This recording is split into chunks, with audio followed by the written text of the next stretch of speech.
Hey guys, what's going on? Welcome back to another Meteoraptor Reaction and Review. Today, oh boy, I'm going to take a look at a 2007 musical from Tim Burton. That movie is Sweeny Todd, the Demon Barber of Fleet Street. Yup. I really don't know what to say. I have no idea what this movie is about. The only things I know is that it stars Johnny Depp and Helen Bonem Carter, and it was directed by Tim Burton. Now, for those of you who don't know, Tim Burton is the same director of such movies as the Planet of the Apes remake, which I haven't seen. Let's see, he made The Corpse Bride, Frankenweenie, Edward Scissorhands, and this thing, and The Nightmare Before Christmas. Now, out of all of them, there was one I liked. And that was Nightmare Before Christmas. If there's one thing I'm just thinking about, it's just, I'm not gonna say this movie's bad before I even start. Why? Because I saw Frozen, and you guys remember how that ended up. So without further ado, it's time to kick back, relax, and check out STTDOFS. Word. Alright, you guys, I've just learned something. Johnny Depp can sing. This is off to a pretty good start. Hey, you guys, sorry I haven't really had anything to say for a while now, but the film is great. The film is great, you guys. That's all I can say. Well, I can say this. Aside from the fact that the music is awesome, I'm like 95% sure, actually, that one of the actors in this is actually from The Hobbit Part 2. He was the guy who ran Lake Town. I'm pretty sure he is. Could be wrong, but you guys, let me just... Okay, we're 53 minutes into this, there's about an hour left, and the body count has hit 1.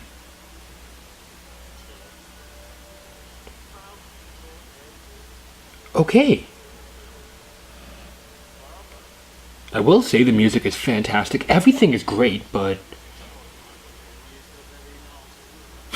I don't know, maybe it's probably gonna pick up now, but I just wanted to mention this. Of all the songs I've heard, that last one was just creepy.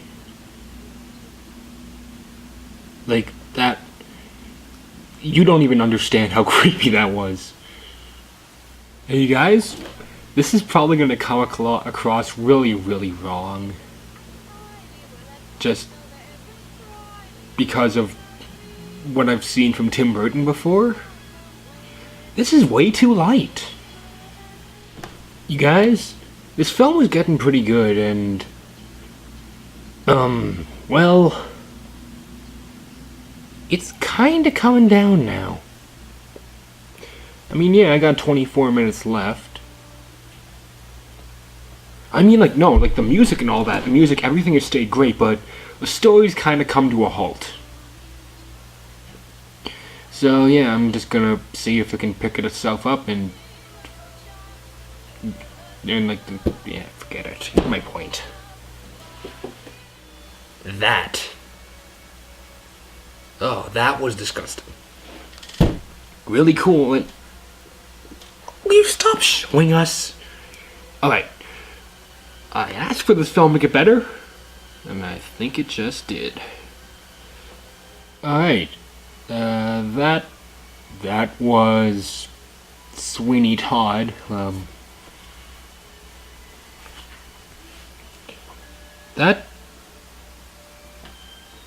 Okay, you know what? I'm just gonna pop up the disc. Wow. That was certainly odd, folks. That's the best way I can summarize it.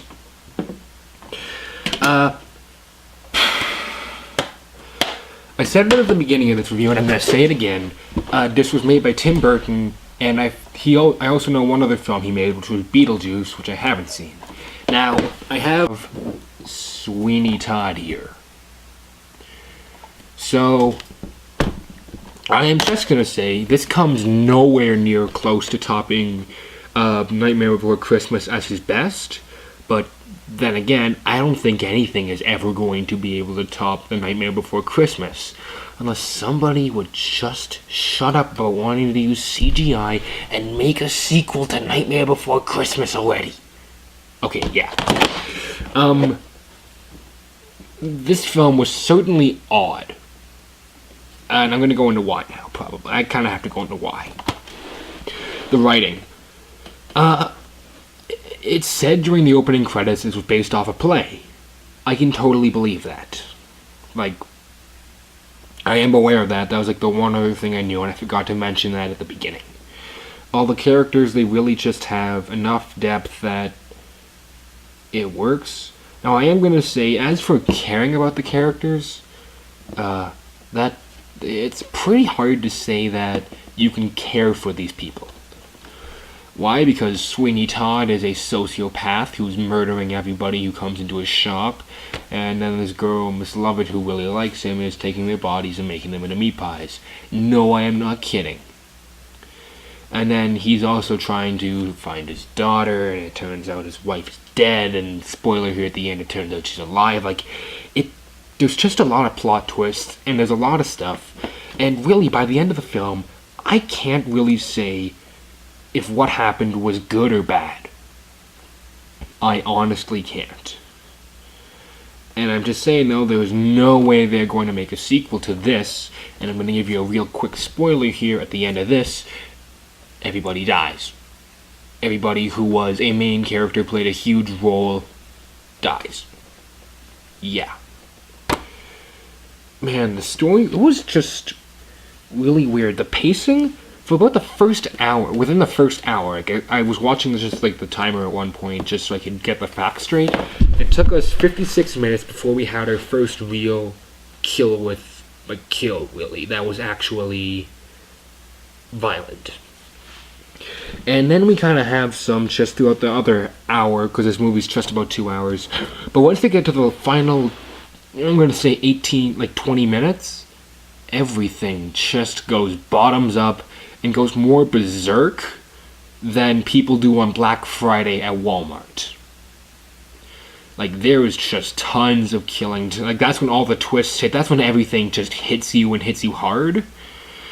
And, yeah, I'm just going to leave the writing at that, because I'm not sure what else really to say.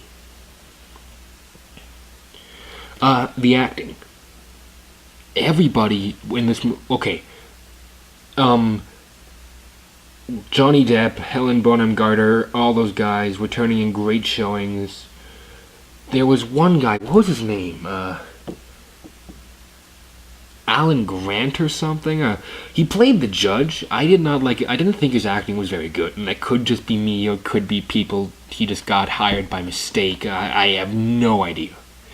But anyhow, I do know Johnny Depp from stuff like Rango. Oh, hey, a mouse. Rango, Nightmare Before Elm Street, and The Pirates of the Caribbean.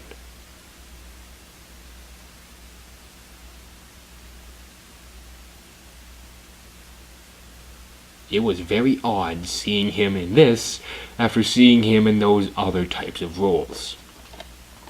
But yeah, Helen Bonem Carter, I know her from Harry Potter, I know her from a bunch of other films, and she's just playing the kind of a insane kind of psychopath, and she's good at that, really. No offense to her. I think her acting is great, but she can play a serial killer kind of really well. And other than that, everybody just did a really good job, whether they were on camera for a minute or they were on camera for the entire film. And there was one character, and I said this in the movie reaction, it looks like he's like the town master from The Hobbit, The Desolation of Smaug. I don't know if it's true, but I just wanted to mention it. Special effects. Okay, the special effects are really cool, and yet a couple of them were kind of faulty. First off, the back of this film says this thing is rated 18A. I wouldn't rate it that. really, everything up until the final 7 minutes, all the gore and all the violence is pretty much just what you would see in Sharknado if Sharknado was being done in a very serious tone and had a higher budget. The blood and stuff, there's tons of it, okay? Like, just squirting stuff, it's not just throughout the entire film, just here and there it shows up, and at the very end there's just tons of it. It looks kind of like paint, it looks a little bit too thick, but you know what? I don't care. It still worked. And stuff like, well, I'm going to kind of dip into camera work at the same time. This whole movie has this weird sort of filter over it. It's not entirely black and white, but it's certainly more noir style, just with a bit of color and stuff. It really helped the mood of this film just go along. And the sets looked amazing. All the costuming was done great. Like, all the practical effects, like the sets, the props, all that kind of stuff, looked great. None of this film, at least as I could tell, aside from one shot, was done with CG, and that one shot was done very well when you were panning across the entire city. No, wait, there was 2 of those. And one of them did the whole, what I like to call the saw camera, when it speeds it up really fast. Although they were going somewhere instead of going in a circle, yeah. You know what I'm talking about, right? I hope you do. Okay, anyhow. So the effects were really good. Music. This is where the movie just comes out and shines. The music here is stunning. Like, I know Tim Burton to be able to make movies with good music. Like, come on, you guys. Nightmare Before Christmas is one of the best musicals I've seen ever, okay? I'm sorry, it is. This thing leans much more towards opera, as in everything is sung. And then towards the end, like in the last 20 minutes, we have like one song near the end. But up until that, we have like song, minute of break, song, couple minutes break, song. Like, we have tons of music, and all of it is done spectacularly. Except for 1-2 songs when the first one, Johnny Depp is singing about how he's going to become a sociopath and murder everybody. And the second one is when Helen and Johnny are singing about how they're going to turn people into pies. And no, I'm not kidding. They were good, it's just they were really weird. And then there was that one song which just seemed too light for the tone of the movie. It was talking about what Mrs. Lovett wants to do. She wants to, like, move by the sea, yada yada yada. The music was great. I'm not saying it was a bad song, but it just seemed kind of misplaced. Camera work was good. Lighting, I kind of touched on in the effects. You kind of had that filter. All the actual lighting, though, looked like it was in, like, the 1700s or so, because I have no idea when this thing was supposed to be, like, set. But yeah. The technical stuff, like the sound mix, was really good. The score itself was beautiful and kind of haunting, especially in the opening title sequence. That thing was just kind of a bit unnerving, even for me. That's saying a lot. Yeah, you guys, when it comes down to it, it's really hard for me to recommend this film, and at the same time, it's really hard for me to come out and say, avoid it. No, that's a lie. I can totally recommend this film on 2 conditions. One, well, a couple conditions, okay? I'm not going to say how many because I have no idea how many I'm about to list off. One, you have to be into musicals. And I'm talking musicals like stuff like The Phantom of the Opera. You have to be into that kind of zone of music. If you're into musical stuff as such like Repo the Genetic Opera, then you will adore this. But if you're into operas more like Rock of Ages, I know that's more a musical than an opera, I could be wrong on that, I haven't seen it, I'm sorry. Like, then, if that's the case, then yeah, you're probably not going to want to watch this. Second, you have to be kind of strong stomach in a few scenes. Because I did mention the one part when they were, like, picking up the human parts and all that, and it was, like, being ground up, and I didn't mention that because I could only mention so much. Yeah. There are some parts that are just kind of stomach-turning, and they just kind of make your skin crawl a little bit. If you're not cool with that, then avoid this. Third, you have to be cool with a very dark tone, and no comedy whatsoever. I wasn't expecting a lot of comedy because this thing was from Tim Burton, and dude, no offense, Nightmare Before Christmas was great. I didn't like Edward Scissorhands. I haven't seen Beetlejuice, but I've heard that's hilarious, and I've seen like one clip from it, and it made me laugh pretty hard. Anyhow, if you're into like Tim Burton films, and you're into musicals like The Phantom of the Opera, and you're kind of wondering what would happen if we kind of took Hansel and Gretel, Little Shop of Horrors, Phantom of the Opera, and Saw, chucked them all into a blender and left it on for about a week, then came back. This is kind of the end result, but it's done in a very serious tone, and it's done very, very well. So you guys, this movie scores 3 1/4 raptor claws. Almost 3.5, but just 3 1/4, okay? The film was great. It had a couple flaws, like the pacing. I'm not sure if I mentioned that. The pacing was kind of off a little bit. It was a bit slow. I think I mentioned it. And just stuff like that. And, you know, it's a good film, mind you, but there could have been some spots. I got kind of bored at a couple scenes. Now what?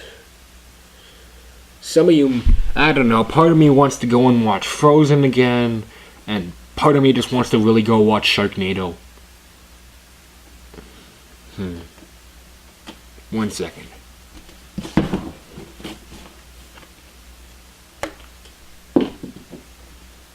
Sharknado. Yeah, so I'm gonna go watch Sharknado, and I might watch Frozen after, I don't know. Yeah, until next time, this is the Media Raptor saying keep cool, and I will see you guys around.